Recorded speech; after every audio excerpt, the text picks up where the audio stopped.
Ito pa isang ipinagmamalaki ninyo. O, hindi ba? Magaling kayo? O, eto. Hindi naman pala unanimous yun. Pinak-check siya. Tira kasi ng tira. Ang problema kay Riza, akala mo magaling. Sinasabi lang niya lahat ng ipasa ng staff. Kayo, fake news. Eh, siya yung fake news eh. Yan ang reaksyon ni PDP Laban spokes attorney Topacio. O, hindi ba? Ay, sorry. Hindi naman pala unanimous yun. Pinak-check siya. Tira kasi ng tira. Ang problema kay Riza, akala mo magaling. Sinasabi lang niya lahat ng ipasa ng staff. Kayo, fake news. Eh, siya yung fake news eh. Yan ang reaksyon ni O, di ba? Hindi kayo nahihiya na ganyan. Mantakin mo, mga congressman, mga senador. Putangin na, gusto pa maging presidente nito ni Rizang Kupal. Na mas makapal pa yung masilya sa mukha niya.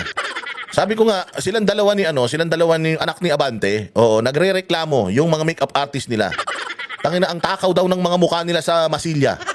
O, ubos daw yung mga putay na yung foundation daw nila, isang gamitan lang sa dami ng tinatapalan sa pagmumukha nila. Hindi ba kaya bang yabang mantakin mo sa plenaryo. Sa plenaryo. Dapat pag senador ka na, magaling ka na sa bagay. I'm expecting less. Wala ko talagang ine-expect dito kay Risa Ontiveros. Kasi alam ko naman to, ano talaga to, yung utak nito puro agyo na. Ganyang katuyot yan. Matagal na walang dilig yan. Kaya hindi na masyado gumagana utak niyan.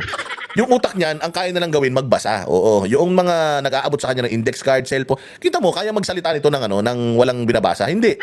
Kasi simpleng statement, Tagalog, binabasa pa. Pucha, ako nga, pag nagre-report, sila sa ulo ko yung nire-report ko Pero siya, hindi senador na naturingan, pasweldo ng taong bayan, hindi ka man lang mag-effort. Mag-research naman kayo. Sabihan mo naman yung mga abogado mo na magbigay sa'yo ng impormasyon, yung walang butas. Akala nyo kasi, puro tanga, nakatulad nyo yung mga manonood sa inyo. Mantakin mo, mag-cite ka ng batas sa Supreme Court, tapos yung Supreme Court mismo ang nag-debunk sa'yo. Hindi ka nahihiya niyan, Risa? Hindi ka nahihiya? Napakahilig nyong banatan ng Supreme Court ngayon, tapos yung Supreme Court mismo sumasagot sa inyo. Alam mo, hindi nga ginagawa ng Supreme Court yan for the longest time Pero dahil surang-sura na sila sa inyo, sukan-sukan na sila sa pinaggagawa ninyo, yung Supreme Court, sumasagot na agad-agad. Mantakin mo. Pagkasabi mo pa lang ngayon, kinaumagaan, may statement sila. Sabi nila, mali yung sinasabi mo, Risa, fake news ka. O hindi ba, fake news, peddler, yan si Risa Ontiveros. PDP Laban spokes attorney Topacio sa maling case citation ni Senador Ontiveros na pinasinungalingan mismo ng Korte Suprema. Sabi niyo, meron daw unanimous decision na binaligtad ng Korte Suprema. Pagkatapos, hindi naman pala unanimous yun. Pinak-check siya nung cute na spokesman ng Korte Suprema na si Atty. Ting. Sabi sa kanya, ma'am, hindi po yung unanimous yung sinabi niyong kaso. Sabi ni Riza, sorry. Tira kasi ng tira. Ang problema kay Riza, akala mo magaling, sinasabi lang niya lahat ng ipasa ng staff niya. Mali. Oo, totoo naman. Kasabi ko nga sa inyo, mantakin mo si Marcoleta, bagong senador. Tumayo doon ng ilang oras. Ilang mga senador ang nag-interpellate sa kanya. Wala siyang hinahawakan na listahan.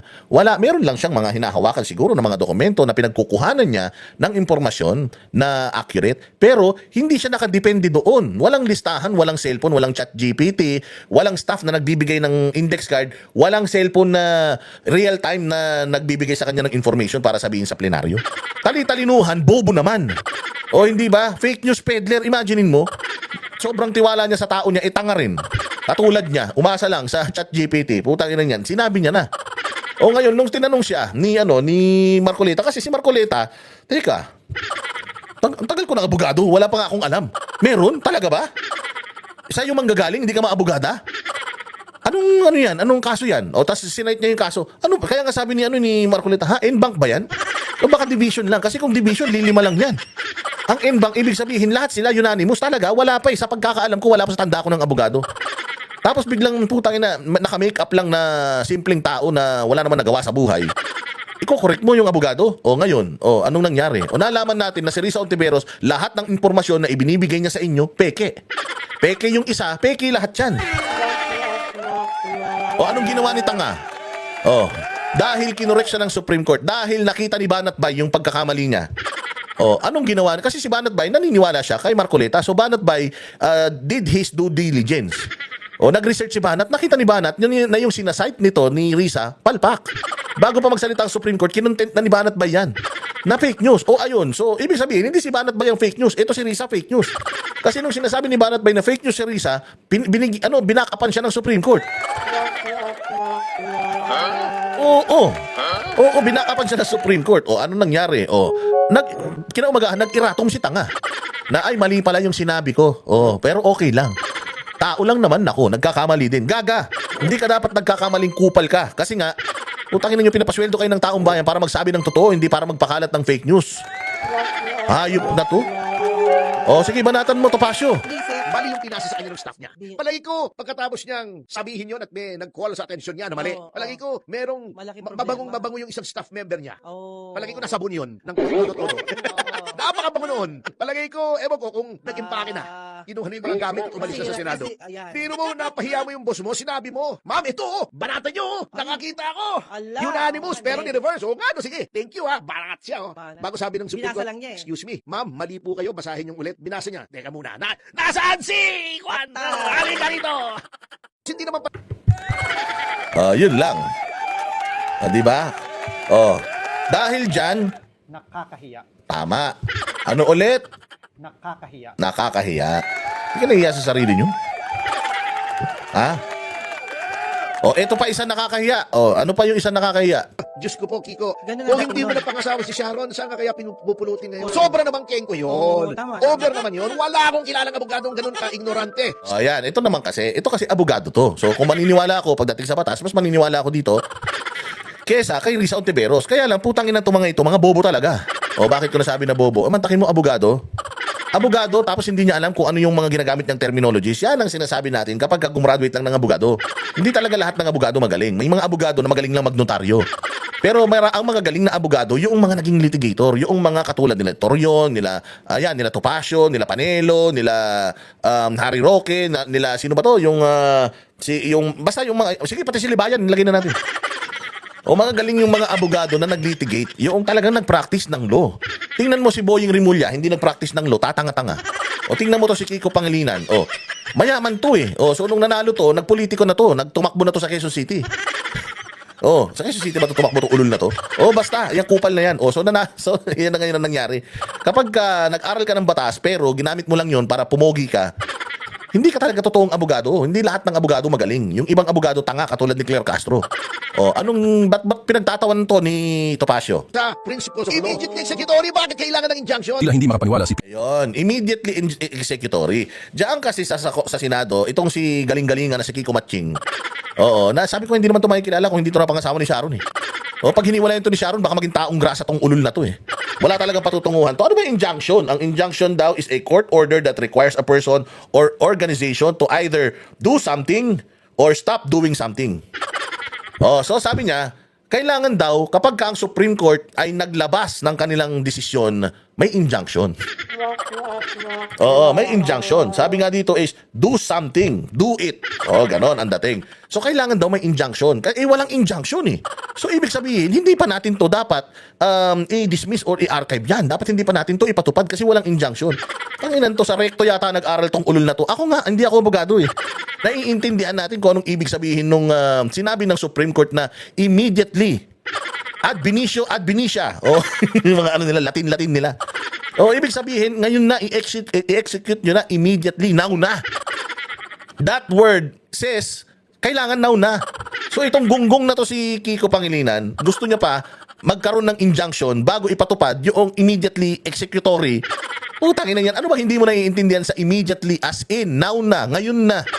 Tapusin nyo na yan. Hindi ba? Hindi mo naiintindihan yan, Kiko? Abogado ka ba naman? PDP laban spokesattorney Topacio sa mga mungkahi ni Senador Kiko Pangilinan kaugnay ng desisyon ng Korte Suprema sa impeachment laban kay VP Sara. Yang isang paragraph sa konstitusyon, sabihin mo mga 30 words, 20 words, 2 semester po naming pinag-aralan yan at 30 taon naming ginagamit yan. Pinag-aaralan namin yung mga decided cases. So do not go there, katulad ni Risa Ontiveros, do not go there, sasabihin mo, binigay sa iyo ng staff mo, Rule 39 ng Rules of Court, hindi pwedeng ipatupad ang desisyon without a motion. Ginawa mong ejectment court yung Supreme Court. Immediately executory na nga, kailangan pa ng motion. Oo nga, Excusable kung si Bam, si Risa magaganon. Ang hindi excusable, ito, nahilo ko, siguro mga 20 minutes akong hilo. Opo. Tumayo ba naman si Kiko Pangilinan doon, sinabi, bakit daw kung gusto ng Korte Suprema na pigilin ng Senado na ituloy yung trial, dapat daw nag-issue ng injunction? Anong injunction pinagsasabi niya? Unang-una, certiorari yun. Pangalawa, nakalagay na nga immediately executory. Ano bang kailangan mong injunction? Sinopla tuloy siya ni Chis Escudero. Opo. Sabi, well, there is nothing to enjoin, we have no jurisdiction.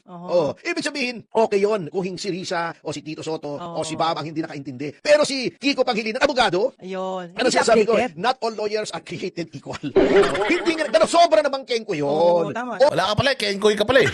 Sobra naman yun. Wala akong kilalang abogadong ganun ka-ignorante sa principles of law. Ng putya, no?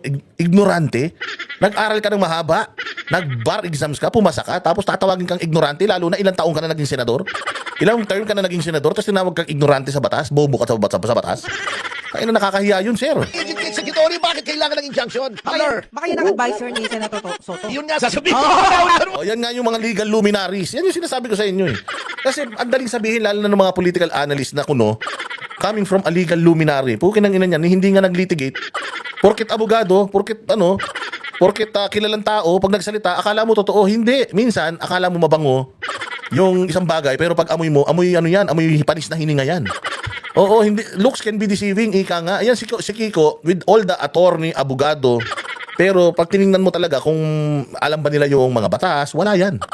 Walang alam yung King ko yan, sabi nga ni Topacio. Yun lang yung Palagay ko yung legal luminary na nagsabi sa kanya, Oo. pwede mong i-disregard Oo yung nga. desisyon ng Korte Suprema. Diyos ko po, Kiko. magkamag-anak yan eh. Parang magkamag-anak. Kiko, at talaga naman, alam mo, ito, sabihin yung harsh ako, mayabang ako. Pero, Diyos ko po, Kiko, Ganun ang kung dating hindi mo nun. na pangasawa si Sharon, saan ka kaya pinupulutin mo?